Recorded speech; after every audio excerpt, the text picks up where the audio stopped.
Kembali lagi bersama saya Mas Radek di channel kesayangan kita Si Bayak Majwa-Jwa. Pada malam hari ini saya masih ditemani oleh sahabat saya Bang Edi Kalvin Purba. Bagaimana kabarnya Bang Edi Kalvin Purba? Sehat, Mbak. Jadi Bang Edi Kalvin Purba, sudah lama kita tidak bersua Bang Edi Kalvin Purba. Iya, Mbak. Kira-kira pada malam hari ini edukasi apa yang bisa kita bagi kepada sahabat-sahabat Bayak dimanapun Anda berada? Nah, ini yang mau saya tanyakan, baru-baru ini banyak yang hilang dalam pendakian gunung, Mbak. Sebenarnya tata cara untuk pendakian gunung itu apa, Mbak? Atau ada yang harus dilakukan, Mbak? Ya, dalam hal pendakian gunung ya memang saat ini santer beritanya itu banyak-banyak orang yang menghilang ataupun tewas ya jika mendaki gunung ya. Iya, Mbak. Kan begitu. Jadi maksudnya apa aja sih yang harus kita persiapkan untuk mendaki gunung ini gitu. Iya, Mbak. Ini yang kita siapkan ini Bang Kalvin ada dua faktor Bang Kalvin. Iya. Faktor penunjang kita ke atas secara alam nyatanya, Secara harus fisik dulu ya, Mbak.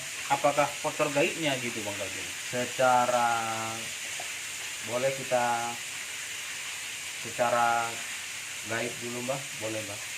Secara Atau gaib ya. secara Nyatanya aja lah dulu ya kan, satu persatu. satu persatu ya, Mbak. Yang pertama ketika kita ingin mendaki ke puncak gunung misalnya, itu yang pertama harus kita siapkan itu mempersiapkan fisik dan mental Bang Kalvin. Ya, fisik ya, Mbak.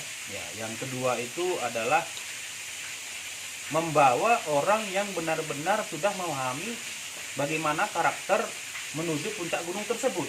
Iya, Mbak. Kan gitu. Tahu Karena situasi medan yang akan dihadapi. medan Karena ini. kebanyakan orang-orang yang hilang ataupun tewas di puncak gunung itu yang pertama tadi kemungkinan besar penyebabnya adalah tidak mengetahui medan yang akan dihadapi ketika mendaki gunung tersebut. Iya, Mbak. Jadi banyak orang-orang kita ini yang panggaron Bang Kalvin. Oh, dia seperti menantang ya, Mbak. Iya, petentengan, lama itu gak ada apa-apa, gunung yang daki aja. Dia ingin seperti mencoba ya, Mbak. Iya, mungkin karena ada ceweknya atau apa gitu, udah Menunjukkan diri gitu. kepada teman-temannya ya, Mbak. Iya, itu salah satu sifat yang harus dibuang sebenarnya ketika kita ingin mendaki gunung.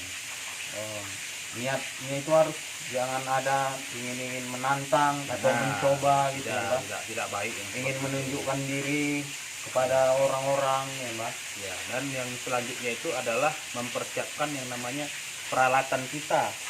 Peralatan yang bisa dikatakan tidak umum, biasanya yang tidak diketahui teman-teman ini apa, Mbak? Misalnya ya, Apa yang harus dibawa? yang tren sekarang ini kan APD udah pasti, alat pelindung diri. Apa aja itu ya, sepatu. Iya. Apa namanya, saya pun tidak tahu namanya itu, seperti helm.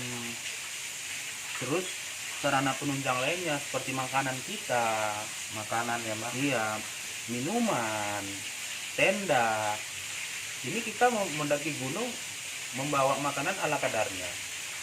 Sampai di tengah perjalanan nanti kita kehausan, kehabisan apa, atau ada hujan membuat perjalanan terhambat, sudah kekurangan bahan makanan. Ya, mau nggak mau kedinginan di atas. Secara tidak biasanya yang harus dibawa itu apa, Mbak? Ya, misalnya tenda. Ya. Kita bukan bilang minuman keras ya, minuman yang dapat menghangatkan badan seperti gedang jahe, Ya, gitu. Itu menambah tenaga juga Ya, ya. lampu-lampu penerangan, kompor, apa-apa segalanya lah. Mungkin kalau yang itu ya teman-teman yang akan mendaki gunung sih pada umumnya sudah mengerti lah itu standar kita untuk apa aja yang dibawa untuk mendaki gunung. Jadi yang kita masukin adalah kenapa sih banyak orang-orang yang mendaki gunung ini tersesat ataupun banyak yang tewas. Iya, Mbak. Yang pertama itu biasanya yang tewas ataupun tersesat itu adalah orang-orang yang mengaku dekat dengan yang maha kuasa, yang mengaku yang tidak mengakui adanya makhluk gaib.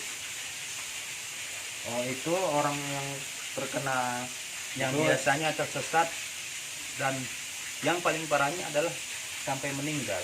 Kenapa seperti itu? oh, itu orang-orang yang tidak mengakui gaib ya, Mbak. Iya. Dia seolah-olah dekat dengan Tuhan karena kemunafikannya. tapi tidak mengakui adanya gaib. Iya, sembrono aja gitu.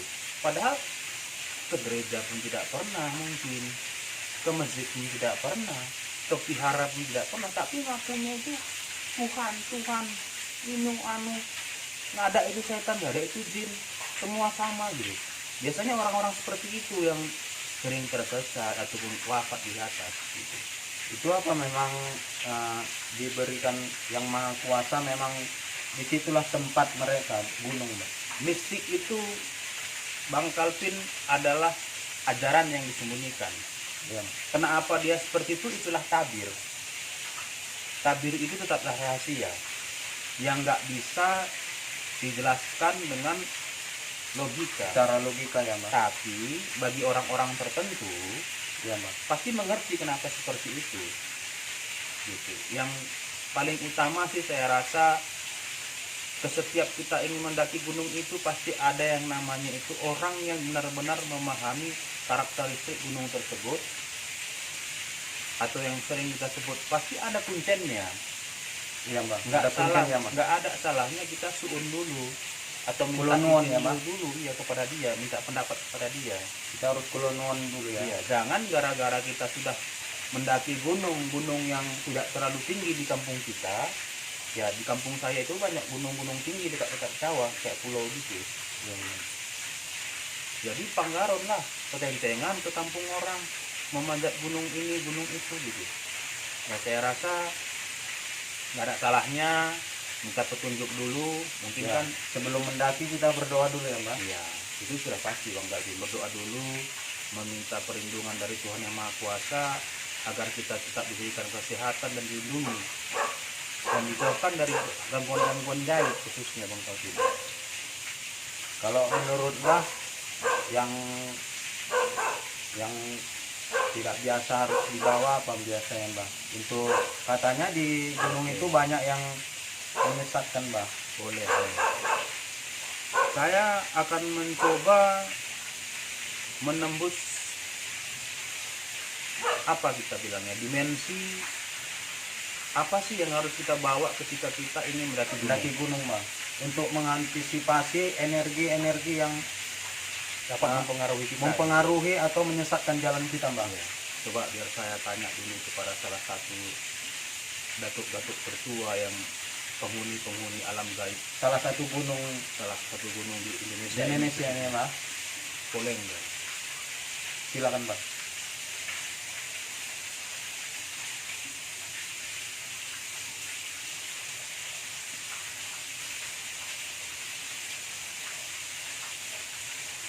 Jadi perjalanan spiritual saya tadi berkomunikasi dengan Polengga ini, dia bilang kuncinya itu tadi, jangan sombong. Jangan sombong ya, Mbak. Iya, kita hidup ini berdampingan, tidak saling merugikan sebenarnya. Jaga sifatmu, jaga sikapmu, jaga omonganmu. Karena dimensi kita dengan dimensi mereka sangat tipis ya, Mbak. Iya, hampir-hampir tidak ada bedanya sebenarnya. Cuman mereka ini memang sifatnya gimana kita bilangnya, menggoda yang tergoda. Jangan kita bilang kita tidak percaya gaib, tapi kita tidak juga sering beribadah. Tidak percaya gaib, tapi dia ingin tahu ya, Mbak.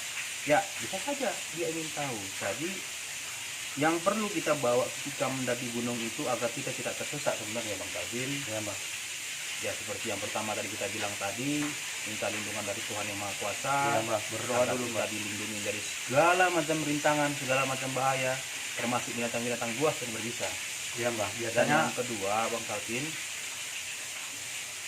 agak sulit menjelaskannya karena kita tadi lupa untuk menyimpan alatnya tersebut, karena Polengga tadi pun barusan memberitahu kepada kita ada dahan atau jambu, batang jambu ataupun batang bambu. Jangan bambu itu biasanya jambu ataupun batang teh-tehan, dia yang begini dia Bang Calvin. batang atau ranting jambu yang Iya, yang dia lurus begini tapi di ujungnya ada cabang dua seperti ini. ya, Mbak. Itulah yang perlu kita bawa.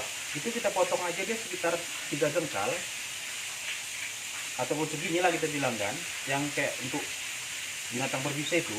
Ya, ya, Mbak. Itu aja kita letakkan di sini. kita taruhkan di sini Bang Kalvin. Gini aja kita. Ya mudah-mudahan atas izin yang maha kuasa kita tidak tidak akan tersesat tersesat ya, Mas. dan tidak akan diganggu oleh binatang-binatang berbisa khususnya. Batang jambu yang mana ini, Mbak? Mau batang jambu, batang apapun itu, yang penting dia ada cabang buahnya seperti ini dia. Mau batang pohon apapun yang penting dia bercabang seperti ini ya, dua Iya, Pak, ya. dia ini lurus, di atas Lurus. dia gitu ada bercabang dia gitu. Cabang dua, Itu cabang aja. dua, Pak. Iya, itu aja kita bawa. Mudah-mudahan. Emang itu syaratnya.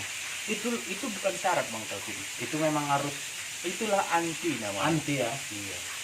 Ibaratnya itu kalau anti ini mungkin banyak yang tidak mengerti. Kalau bahasanya yang lebih umum gitu apa namanya ya? Anti tangkal, Tangkal benar, Mas. penangkalnya. Penangkal. Jadi kalau orang pun melihat gitu, jin-jin ini atau binatang-binatang melata lainnya gitu, melihat saya gitu itu lebih. Hanya ditempelkan batang itu aja, Mas. Iya. Ataupun sekedar kita kantongin. Dia melihat kita itu seperti memiliki cahaya lebih ya, Mbak. Iya. Kalau bisa sih di atas kepala kita sedikit dia. Oh, dia agak terlihat di atas kepala ya, Mbak. Iya. Dan yang kedua, kalau itu gitu tidak bisa kita temuin, Apalagi Mbak yang biasa harus teh-tehan dibawa. pagar tanaman itu, teh-tehan. Mungkin kalau orang-orang Sumatera ini tahu lah teh-tehan. Tehan pagar ya, Mas. Teh-tehan pagar di rumah-rumah itu masih Pagar. banyak sekali lah gitu. Pagar bunga bonsai itu, Mbak. Pokoknya teh-tehan dibilang Tehan ya. banyaklah yang tahu, itu aja dibawa agar tidak tersesat. Kalaupun nanti ada rombongan yang tersesat, kita bawa aja itu untuk mencarinya Bang Kalvin. Mudah-mudahan orang yang kita cari itu dapat kita temui, karena dia yang akan mengarahkan kita. Ibaratnya teh-tehan ini kan digunakan untuk pagar, jadi dia tetap memagari kita. Memagari kita ya, Mas. Iya, satu koridor Memagari kita. rombongan kita ya, Iya, Mbak. begitu ya. Saya rasa Bang Kalvin, cuman itu pengetahuan yang bisa saya berikan kepada sahabat-sahabat sebaya dimanapun Bang Kalvin. Kalau menurut Mbak, garam itu bisa, Mbak? Garam ini saya rasa tidak, nggak mungkin kita garamin satu gunung itu kan. Enggak, kita bawa, Mbak. Garam perlu nanti kalau untuk masak Bang Kalvin, saya rasa. Oh. Karena kalau garam mungkin sekedar untuk kita garam, binatang melata sih nggak takut dengan garam. Itu Bang Kalvin, kalau saya rasa cuman sih pasti ada gunanya, tapi kita saya rasa lebih berguna yang itu tadi Bang Kalvin.